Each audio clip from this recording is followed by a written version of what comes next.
the revival of a forgotten American fruit. Across large swaths of North America, an ancient fruit is growing wild but largely forgotten. However, community of foodies, farmers and scientists is eagerly trying to change that. Where, oh where, is pretty little Susie? Where, oh where, is pretty little Susie? Where, oh where, is pretty little Susie? Asks the traditional folk song. Way down yonder in the pawpaw patch. Susie knows more about pawpaws than most, it seems.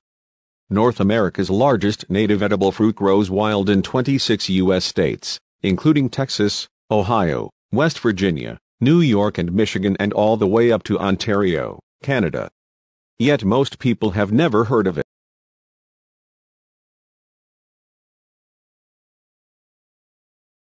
That's because pawpaws have never been sold on a large scale. Commercial farmers have long shunned them because they need a special growing environment of low, wet areas and because they spoil only a few days after harvest, so you won't see the yellow-green fruit next to the grapes at the grocery store. Nevertheless, a community of avid pawpaw fans across the U.S., from festival organizers and chefs to scientists and independent farmers, is expanding the love for this forgotten fruit, and they want you to love it too. They are so delicious, said Michael Judd, author of For the Love of Pawpaws, a mini manual for growing and caring for pawpaws, from seed to table. During the harvest season, typically a few weeks in late summer or early autumn, his diet consists mainly of pawpaws taken right off the branch. It's a nutrient-rich superfood, he added, listing off the pawpaw's many attributes: antioxidants, all the amino acids, magnesium, copper, zinc, iron, potassium, phosphorus, vitamin C. To help get the word out, Judd will be hosting his 7th annual Pawpaw Festival this September, on his farm in Frederick, Maryland, which includes tastings, jam making, pawpaw ice cream, music, lectures and more. Many an aficionado will tell you that the mango-shaped orbs yellow-green on the outside with gold-orange flesh, and 7 to 13 centimeters long with a weight of up to half a kilogram are best enjoyed hand-picked off the tree. But for now, it's nearly impossible to find them at a local grocery store. Instead, farmers sell the fresh fruit or its frozen pulp online direct to consumers or at local farmers' markets. Pawpaw trees are also sold by nurseries. Scientists are at work, though, learning more about the pawpaw and finding ways to make it more economically viable. Iowa State University is developing a pawpaw variety with a longer shelf life and a larger fruit with fewer seeds.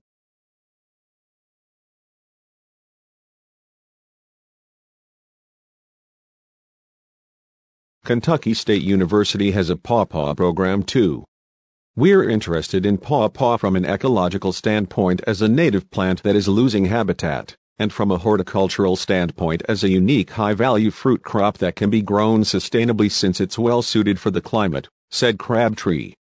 She noted that over the past 20 years she's seen awareness of the fruit grow, driven by the shift towards sustainable and local food production and the slow food movement. Some of that attention is also driven by efforts to honor indigenous foods. As Miheswa pointed out, tribes are attempting to protect and revitalize their traditional food sources, and pawpaws are an important part. Chefs and brewers in the food and beverage world are also raising awareness. Taylor Knapp is the chef behind Pawpaw, a pop-up restaurant dedicated to showcasing ingredients farmed, fished and foraged on the North Fork of Long Island in New York. His frequently changing menu has included dishes like local duck breast with pawpaw sauce, a pawpaw sundae with black walnut caramel and burnt orange meringue, and pawpaw and white chocolate bonbons. Clearly Knapp, like many others, is a devotee. Pawpaws are an incredible native fruit that rivals the most sought-after exotic specimens we ship in from around the world, he said. Indeed, it seems that pawpaws are becoming more and more fashionable.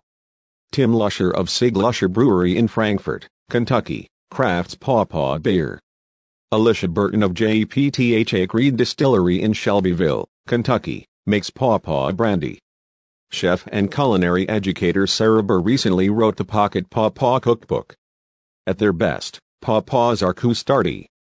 Therefore, I love them in baked baked and chilled, dairy-based desserts, she said.